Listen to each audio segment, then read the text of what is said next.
What's up, everybody? It's Chad from Ask Chad Grassy Logic. I'm back from my safety meeting with my buddy Jonathan here, manager of Top Crop. Made sure everything was safe. We're back with another episode, Top Cream of the Crop. Today we got a couple of conversations, and one of them, pertains to the industry and some licensing. But before we get into that, I want Jonathan to be able to introduce himself and everything, and go ahead and tell the people, who you are, what you're about, buddy. Hello, my name is Jonathan Moran. I'm here on behalf of Top Crop Cannabis. I myself just moved out here from the state of Oregon. I live out here in Las Cruces. It's a beautiful city. I love the people. I love the weed. I love the food. The chile. Yeah, everything. Yeah, definitely a lot of chile for sure. But yeah, it's been great out here, and I'm digging it so far. I love it. Well, I'm glad. Welcome to New Mexico. Yes, sir. Appreciate you. Well, I gotta ask you one thing: ducks or beavers? Oh, ducks. Yeah, Eugene, Oregon. Yes, there you sir. go. Ducks Okay, gotta represent. Gotta throw the O out there. Yes, there you sir. go. Out of Oregon, I do prefer ducks. Yeah. Ducks and everything. Lived in Hawaii for a while. There's a lot of Polynesians that play football out there, so they always rep the ducks. So it kind of had a little thing in my heart, Yeah. So that's cool to hear. So how long have you been managing Top Crop? So I've been with Top Crop since my first day was actually 4/20 of 2019. Okay. At our first location in Eugene, and I got to do like a little bit of like assistant managing down there for when I was about a year and a half into my career with them. And then after that, we opened up a shop in Corvallis, Oregon. So I'm actually a little bit of a Beaver fan too, because I was out there in Corvallis. Okay. But yeah, I got to run a shop out there in Corvallis, and that was awesome. And then in the meantime, we opened up a store out in Ontario, Oregon, which is right on the border of Idaho. So at that point, we had 3 stores. Actually, Ontario is very profitable. Very. Oh yeah. Right on the border of I want to say it's Boise, if I'm not mistaken. But yeah, just couple hop skip away and you're across the line, Yeah. So if you guys don't know, it's essentially like Solon Park. It's equivalency. Yes. It would be exactly the same thing, I would say. But yeah, people need their weed, so we try to help them out and get as close as we can to them. Heck yeah, man. That's the best way to do it. And border towns like that usually end up making quite a bit of money, especially for the cities. And they're usually like cities that could use the money. So it's good to see that. I actually did a lot of research on that city last year, and it was really surprising because we're trying to convince the Southern Park City Council to not do 24-hour sales and all kinds of other things. And we use that as an example. Like, look how much money they've made being in a almost exact same situation. And we could profit even more because we're right next to Mexico, as well. That's even more profit. Just so money for the community. Exactly. And especially for the city, for the state, and hopefully, some of that money stays in the state. So that's great. Well, thank you again for being here with me and and all that. And let's get on with the show and everything. So let's talk about Top Crop for a little bit. Can you give me a little background on Top Crop? You said they're from Oregon, and what else can you tell me? Yeah, so basically the founder of Top Crop, Matt Chadwick, he's from Idaho. Yeah. So he kind of came from a place where cannabis was frowned upon by the community. And he found his way out here to Oregon and took over a local shop that was named Mary Jane's. And I remember because it was in my community where I grew up, where I went to school. It was like it's just kind of where I was. Yeah. And they came in, they bought that store, they took it over. It was their first location, and right away it was pretty well established that they had some of, if not the best product in town. Yeah. And I just found myself shopping there with me and my friends. And every time I went in there, I would see the owner bud tending himself. So it was a very personable experience. Yeah. Like it was a young guy grinding it out, kind of going after his dreams. I'm like, man, I see you, that's commendable. Yeah. So I basically got to know these guys as a customer, and I got a job with them after being a customer for about I want to say like 6 months to maybe like 8 months or something like that. And the more I got to know, it's a small family run business by, like I said, the guy who's the owner, Matt Chadwick. It was him and I want to say 3 of his childhood friends that he started this company with. and I want to say two of those three are still working in the company, going hard, and the guy who's not is the only reason he's not with us is because his heart was pulling him elsewhere. Oh. So it was all good. Yeah. And Nothing but love. yeah. Yeah. So it's just ever since I joined, it's been a small family community vibe to the company, and we slowly but surely started expanding after, I want to say, about 1.5 to 2 years in the business. Mm-hmm. So we had the Eugene store first, very, very small, right in the heart of Eugene, Oregon, West 11th. Definitely not the most, what would you say, affluent area. Okay. It's it's not the worst, but it's Yeah. definitely not the best. Yeah. You got your characters on the streets. Yeah. It's you don't see too many people out there walking their dogs. Mm-hmm. It's you got some characters out there. If they're walking, they're walking into the shop. Yeah, exactly. It's Yeah, like gotcha. A to B, Yeah, exactly. So but yeah, man. So we small company started in Eugene, expanded to Ontario. That was our second store. And then after, I want to say, about 1.5 years into operations there, we opened our store in Corvallis. And then we just opened our Las Cruces store, I want to say, coming up on 8 months ago. Nice. Yeah. So we're at 4 right now for Top Crop. And then we have our sister company, Dark Matter. Okay. And they're out in Sunland Park. Yeah. And then we have one in Albuquerque as well. Got it. Yeah. I've heard of Dark Matter down in Sunland Park. Yeah. Yes, sir. Yep. So nice. Yeah, I didn't know that was part of you guys. So it's pretty dope. That's same company. That's our sister company. Just a little bit different shopping experience. Okay, cool. Yeah, because I really like the shopping experience you guys have, and the fact that you guys have a drive-through, because that's something New Mexico implemented that not other states really have. Yeah, you don't see too much of it back home where I'm from in Oregon. It's really cool to see it out here. Yeah, how's that like change your perspective on how the industry should really work? Well, the way I look at it is like it kind of helps. It helps normalize everything in the long run. Like it's like, yeah, you can just pull up, get your medicine real quick, and just be out of there. Some people don't want to come in the store and have that whole interaction. Yeah, and maybe that's why they smoke in the first place or have their edibles or whatever it is. But yeah, I love it. I think it's from what I've heard, there hasn't been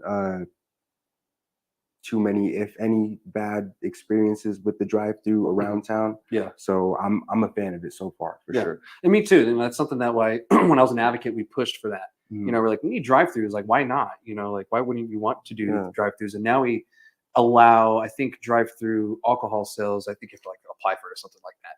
Yeah. And there's also delivery. So I was like, exactly. Why not allow us to do the same thing? It's not like cannabis is the issue.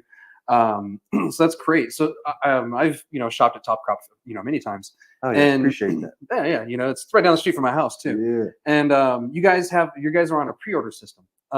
Is there any kind of ideas of maybe going to just pull up and order anytime eventually, or is that kind of? Yeah, that's man, that we're eventually we have the idea of it'd be the best if you could just pull up like Taco Bell, like let me get me get an eighth of everything's just right there for you.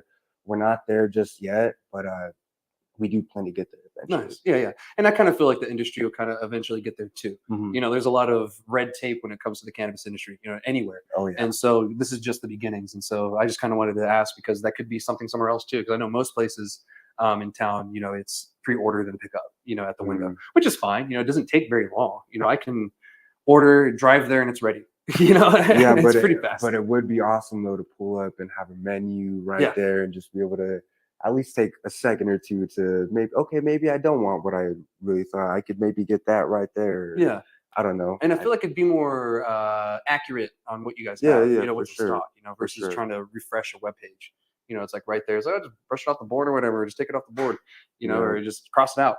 So yeah, that'd be kind of cool, kind of like Taco Bell style. That's exactly what I did. It's just make it a little bit more fun for everybody. Yeah, a little more streamlined and then just more customer friendly. Yeah, a little more welcoming. That's great. Yeah, and it's good to hear that. Maybe you guys will get there one day and we'll just drive up and give me that. Yeah, exactly. That'll be the day. Yeah, that's great. So what kind of discounts do you guys offer? I know you guys. It's a wide variety. I just only know like maybe a little. Yeah, so we do discounts every day of the week, and then we also do discounts throughout the month that are just random promotions. Like we do discounts on Wild every week, 40% off on Wednesdays. Nice. We have our Fuego Friday. If you come in, we'll discount all of our top shelf dabs, our flour. Nice. Definitely trying to encourage everybody to try the some of the best farms in the state that we have. You know, like I said, I've been smoking a lot of Lucky, so I'm always trying to get everybody to smoke some Lucky cultivation. Yeah. Or yeah.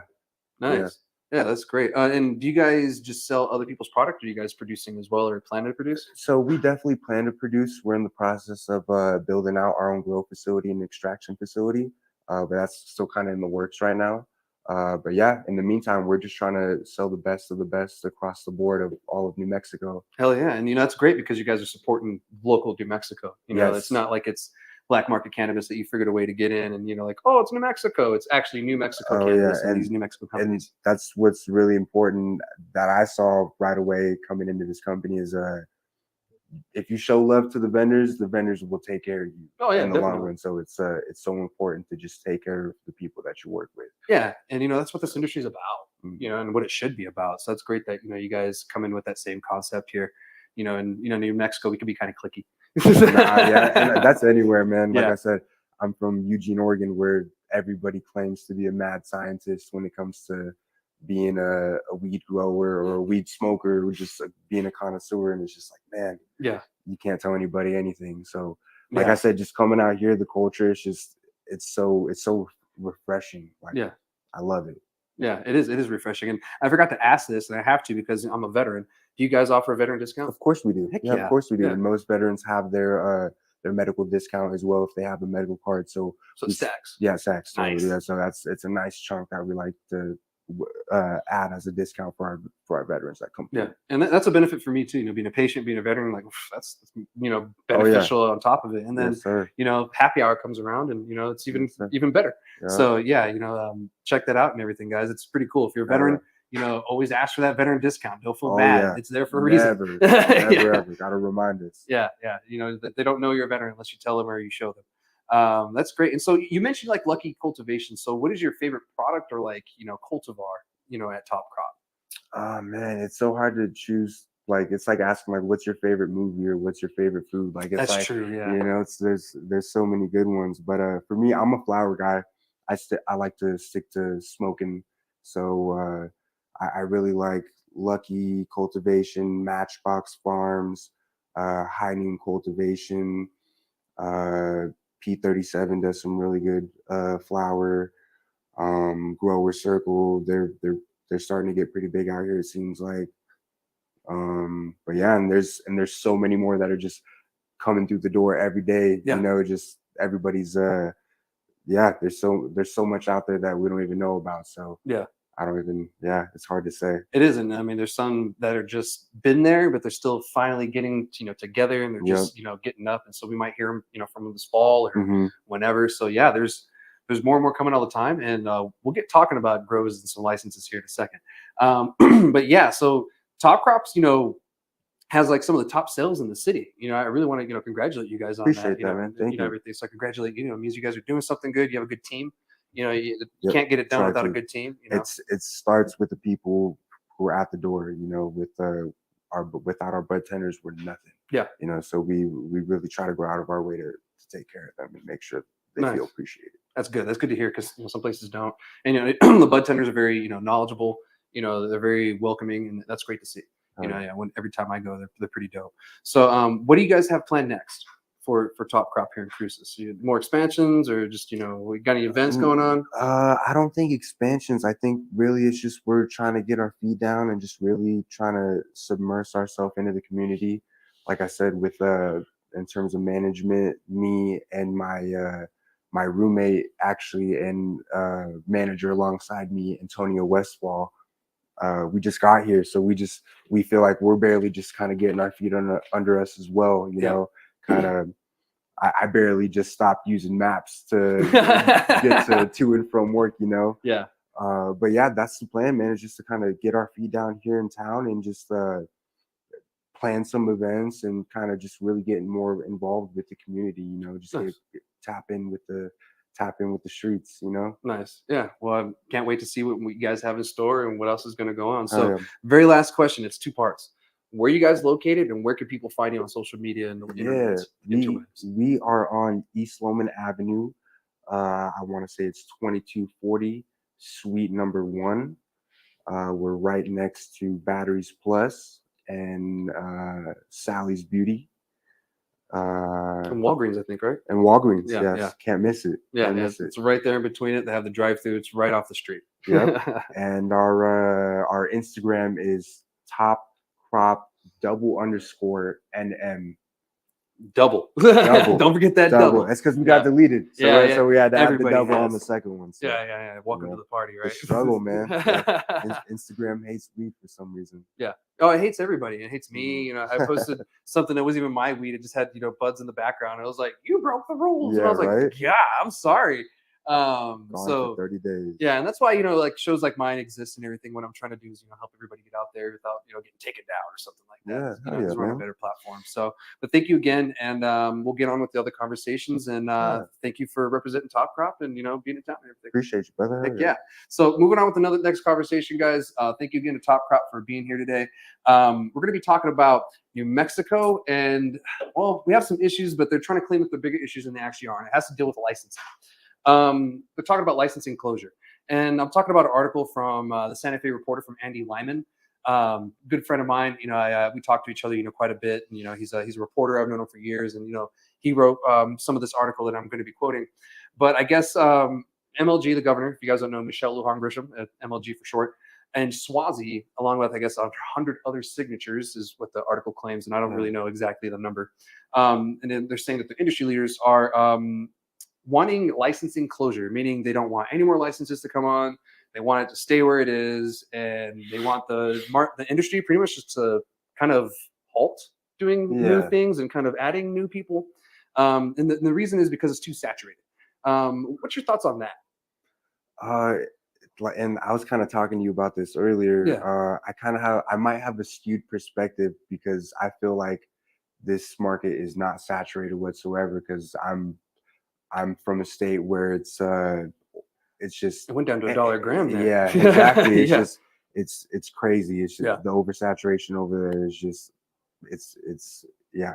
So comparing it for me when I look at it over here, I'm just like it just doesn't make any sense whatsoever. Yeah. I mean, it's an open free market, and when you close it, it doesn't become that anymore.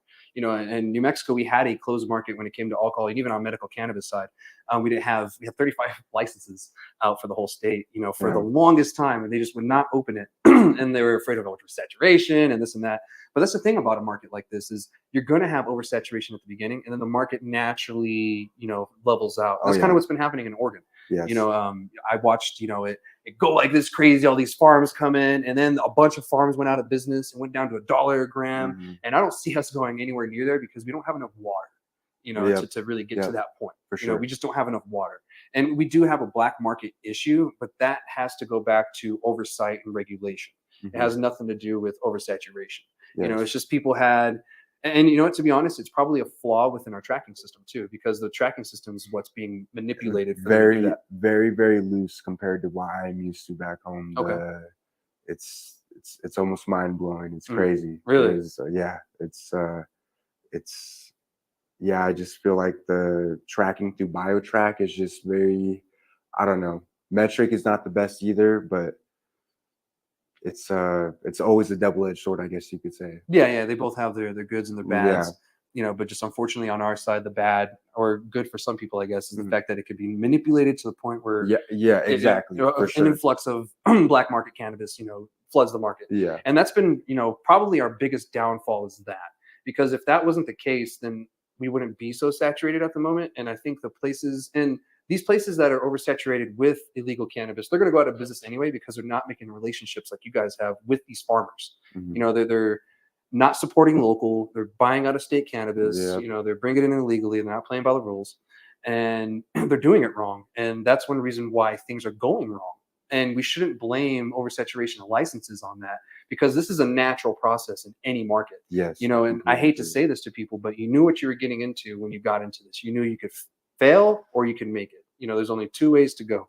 And it's dependent on how well you do, not please government protect me. You know, that's one thing that I really hate about markets sometimes, is that certain businesses will expect the government to protect them. But that's not the way a free market works. You know, like a free market, someone else will take the place for that. Sometimes that person's better, you know, the replacement. And sometimes the person that fell off, they fell off for a really good reason. And so we're kind of going through that now. And the people that are really fighting against this are people that are kind of either not doing well or they're afraid. That's kind of what I'm seeing, you know, especially from this article. You know, a lot of the quotes are like, we don't have enough business right now. You know, we're going to go out of business, this and that.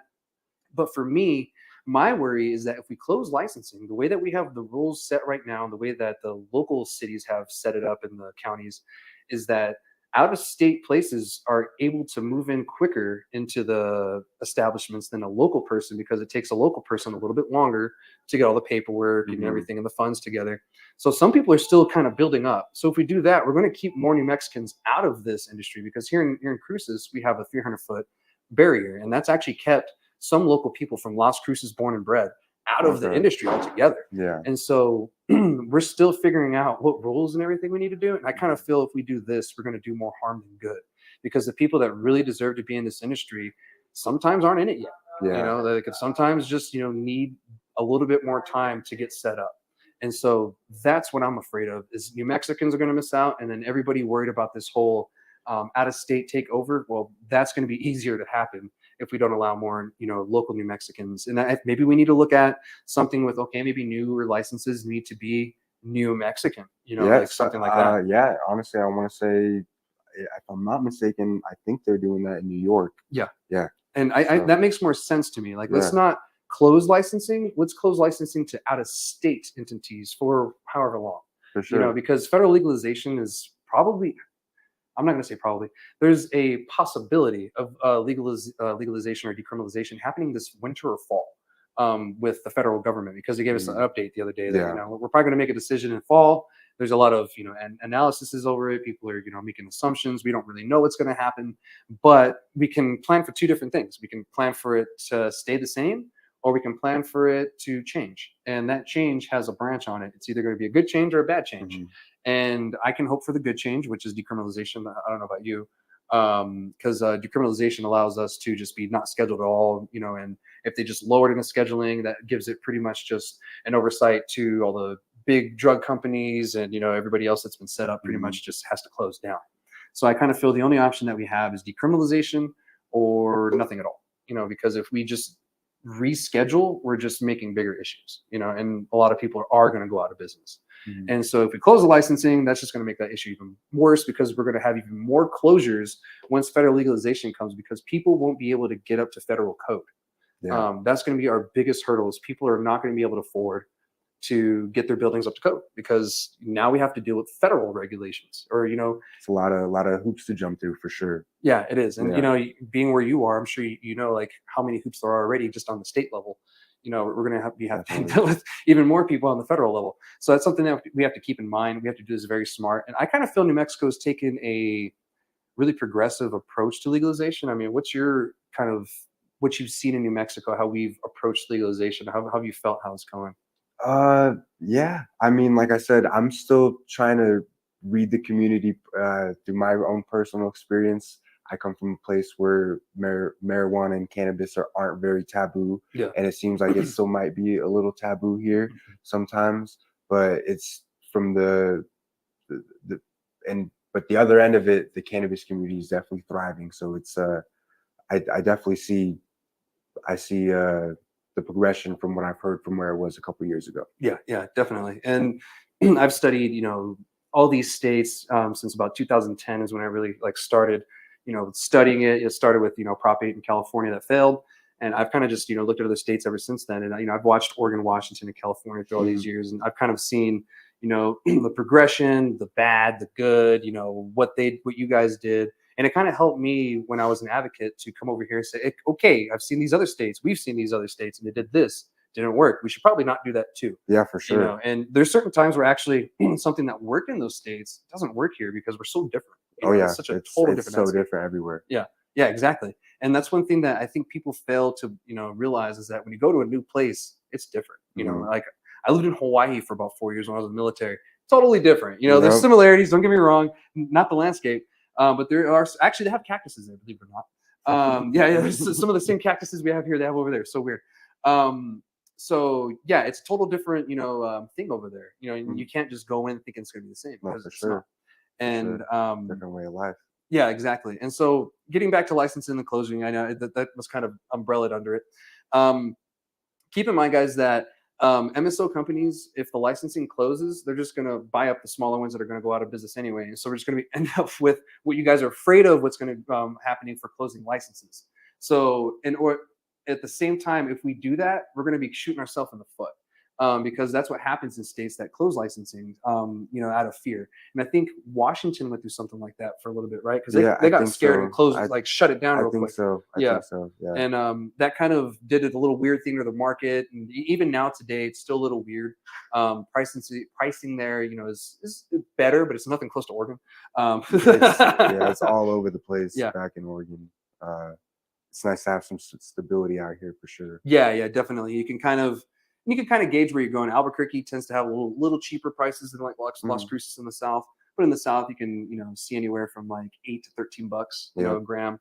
And sometimes you'll even run into like $100 ounces. Yeah, I still Like haven't been out there, man. I gotta get out there. Albuquerque. Yeah, Are you gonna go to the Hash and Hetties? I need to. Yeah. So I mean, Yeah. and they're gonna have the High Times event up too. So Okay, yeah, okay. check that Oh, out. yeah. The Rio Rancho. When is that? The High Times event is going to be in August. No, Okay. September. Excuse me, September. Okay. Yeah, so we got a couple months. Nice. Yeah. So moving back on to the topic and everything, we're just having a good conversation here. Um, so in the article, it stated that the black market is one of the reasons that we're having these issues too, and lack of oversight, which I agree with, 100%. And I think the way that they're trying to fix it isn't really going to help. The places that are doing it wrong just need to be taken out of the industry altogether. If they know they're breaking the law, they have proof they're breaking the law. They just need to be able to pull them out of the industry. That's what they're there for. Yeah, that's kind of what I was saying to you earlier. Not in a rude way, but only the strong survive, because only the people who are doing good business practices, and they're not the people who are doing what they're supposed to do. Yeah, exactly. Because right now, if we close licensing, there's a lot of people that aren't doing it right, and that's going to continue. And we're not going to see anything change. So if we keep licensing open, these people will eventually get out of the market, and they'll either have to do it right the next time, or they just go do something else. And then someone else is doing it better and doing it right will move in and replace them. Do I believe we should close licensing? No, maybe to out of state licensing, but not in-state licensing to New Mexico residents, especially ones that are born and raised here. For sure.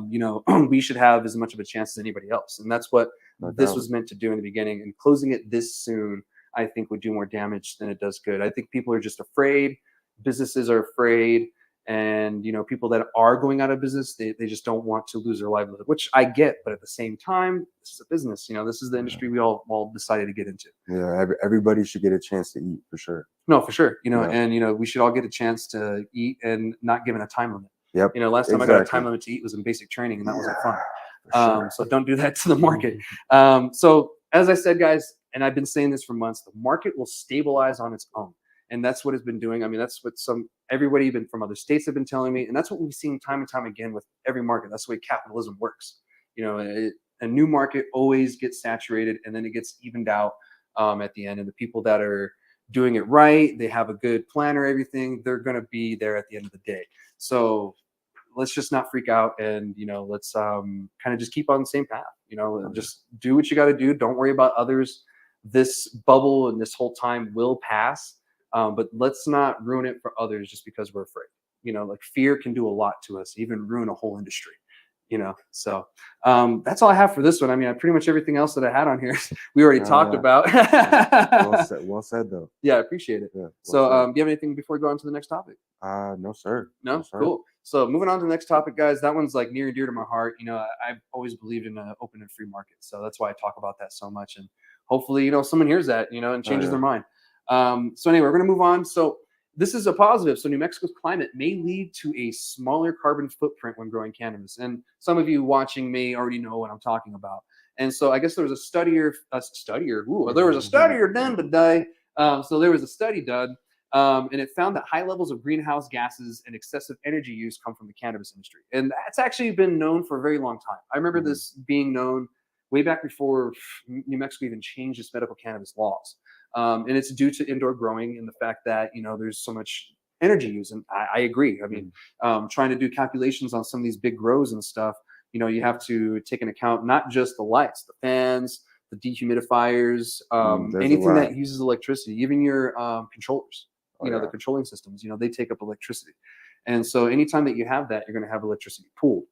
And these grows, they take up a lot because for the longest time, they're using inefficient lights and inefficient electrical stuff because it was all black market. And they had to be as discreet as possible. And I don't know, have you grown? Do you grow? I don't even ask. I don't grow personally. You don't? Okay. No. So back in the day, we had to be real discreet, and people had to do the little closet grows, and the carbon filters are just for the smell, so the cops don't bust you. Like these days you really don't need them. All personal preference from my side anyway. But that's what they're talking about is there's too much energy use, and here in New Mexico we're kind of seeing a little bit of that, but we're actually seeing more outdoor grows here in New Mexico, and that's what they really mean is that our carbon footprint is smaller, and the fact that we're going to be really moving towards solar panels, and the state is actually pushing a lot of cannabis businesses to go to solar panels, and they're even giving like rebates for LEDs for using the lights, and then water efficient things, and they're giving you rebates for that, which is great for the business because you don't get to do tax stuff, to the federal government. So that helps. Any little bit helps. Oh yeah.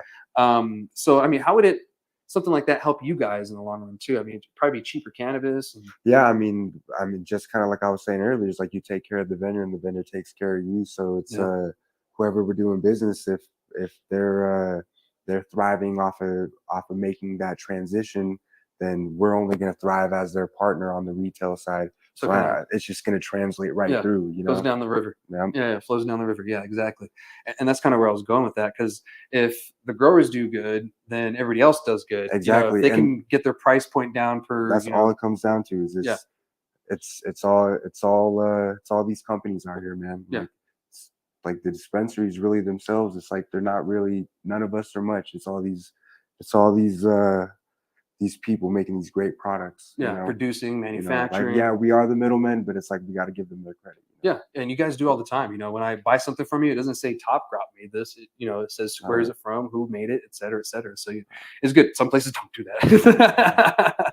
So one quote I wanted to mention on here, I guess Susanna Torres, she's a spokesperson for the State Energy, Minerals, and Natural Resources Department. That's why they always make long names. Yeah. I guess she said that there's no current restrictions on the cannabis industry for energy use, but they said they might look at that going further. So keep that in mind. They do mention the reason of that is so we can probably push to go solar, because in New Mexico, we actually get more sun than Arizona. We get 10 more days of sun than Arizona. Really? They get about 300. We get about 310. Okay. And it's surprising, right? Yeah, that is surprising. Yeah, it is. Yeah. It hasn't been too bad but these last couple of days though. Oh, dude, it has been ridiculous. Like 112, 115 or something. I think Eastern New Mexico was like 118 or something. Yeah. It got up there, and that makes it even harder for like an air conditioning unit to even work. It has to work even harder. So you're using even more energy. So, and I don't mind it one day, but like 4 days in a row. Yeah, and today hasn't been too bad. No, today's been perfect. Yeah, today's been really nice. Last night was beautiful as well. Oh, it was, we get those days sometimes where it's like super hot, and then the next couple of days, you're like, oh, this is great. I wonder why I like it here. But speaking of like it here and everything, currently we are on a path for zero emissions for the industry, and that's because of the solar and everything. So that's good to hear. If we go to zero emissions, we can be a leader again in the nation for something cool. Because right now we're kind of leading the nation when it comes to cannabis regulation. And I've heard people from other states say like, yeah, you guys kind of did it right. I mean, it's not perfect, don't get me wrong. There's things that could be improved like anywhere. But, as compared to like California, that only allows 30% of the cities to sell cannabis in the first place, we're doing good as thriving as an industry. So, I'm really proud of what we did and everything. But this is cool to hear, and it's cool to see. But I'm not a big fan of outdoor cannabis. I don't know about yourself. I mean, for me personally, I love Oregon outdoor cannabis. Out here, the climate is a lot different than what I'm used to. Yeah. But yeah, I mean, I enjoy a good outdoor blunt every now and then. You know? Yeah. But definitely not all the time. Yes, but like out here, it's really dry, and Yeah. like, you don't get that humidity levels that you kind of need. And sometimes it's too humid in certain areas. Hawaii seemed to have like a really great climate, though. That's some Yeah, really great out that's there. what I was gonna say. Sometimes you can't beat those Mother Nature terps, Yeah. the sun terps. So Yeah, every now and then you're like, whoa. Sometimes I'll get surprised, by some outdoor. um, Sometimes it's really good, but I like my indoor, and something like this. If we're going zero footprint on the carbon scale and everything, then that's good to me, because that means we can keep our indoor and also not fuck up the environment more. yeah, Because we're gonna mess it up regardless, because we tend to do that. But at least we can kind of not do it as much anymore. yeah, So definitely a lot of waste in the cannabis industry. Though. Even on the retail side, like all the plastic, all it's rough. it is, It's rough. like anytime you go to the dispensary, you're creating, waste, and it's not like someone's coming with a container so you can fill it up. It has to be in a special container, childproof and this and that. Yeah. And then I think the state was trying to make him recyclable or something. I was like gonna that, right? say someone needs to do that here in town and make some money off of that because yeah, that'd be a good idea. Yeah. Someone start a recycling company for all this plastic out here. That's probably a good idea. Yeah. Yeah, and maybe maybe the retailers or the dispensaries can kind of get together and give people like little, I don't know, little gifts or something, like bring us your recycle stuff and you'll get cents or whatever for it towards whatever or something like that. Like when I lived in Germany, they had a really good recycling program because you could take your bottles and your cans to like any grocery store, you can recycle it. And they'll give you a receipt, and you can either use it as store credit, and you'll get more credit, or you can just get cash from the cash register. So we used it for beer money at that time. Yeah. This is back in the day when my younger years. So if you have an idea for cannabis recycling, hit me up. I'd really like to talk about it. Maybe it's already being worked on, and we can just put it out there, let the world know it's here. Good idea. Yeah, so it'd be good. Needs to be done. Heck yeah, man. So anyway, guys, time will only tell what's going to happen with this issue and every issue here in New Mexico that we have. And I will be here, or hopefully try to be here along the way to let you guys know what's going on. So that's all I have for this week. Do you have anything before we get out of here? No, sir. I really appreciate you having me on here and just letting me say hi to you, man. Yeah, I appreciate you coming on, man, and just telling your story and just bringing in good products and everything that you guys do. So I appreciate it. Oh yeah, brother. Appreciate man, you. let's do it. Yes, all right, sir. guys. Well, we're getting out of here. I'll see y'all next week, and y'all stay good. All right.